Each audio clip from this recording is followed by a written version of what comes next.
Ciao, buongiorno. Speriamo che il pensiero di oggi vi piaccia. Non dimenticate di lasciarci i vostri commenti. Scriveteci da dove venite, da dove ci ascoltate e se avete dei suggerimenti vi ascoltiamo. Pensiero del giorno, lunedì 22 settembre. Avere un cuore accogliente. Accoglietevi gli uni e gli altri come Cristo accolse voi, per la gloria di Dio. Lettera ai Romani, capitolo 15, versetto 7. Gesù ci ha dimostrato che amare significa accogliere l'altro così com'è, a quel modo con cui Egli ha accolto ciascuno di noi. Accogliere l'altro con le sue idee, con i suoi gusti, i suoi difetti, la sua diversità.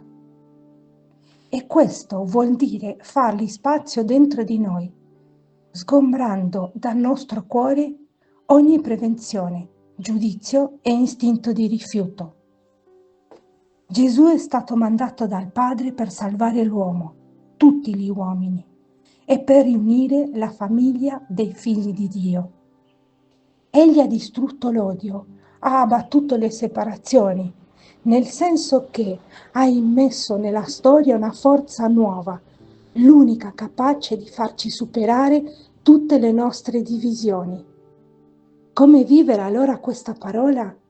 La viviamo accogliendo il nostro prossimo con tutti i suoi diritti, diritto alla vita, al lavoro, al giusto salario, alla casa, alla libertà, e poi con le sue esigenze di rispetto, di giustizia, di comprensione e di affetto.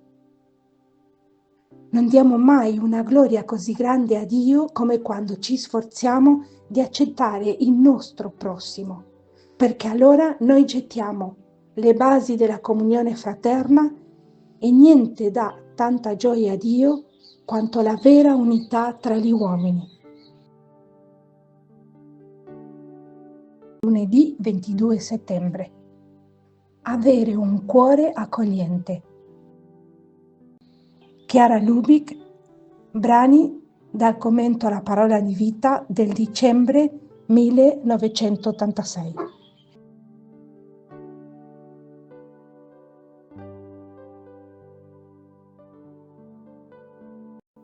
Parola di vita, settembre 2025.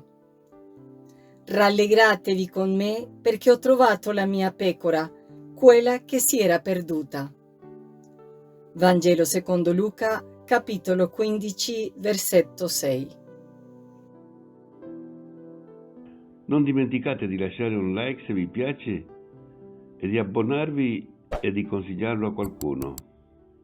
Ottimo, vi aspettiamo anche domani.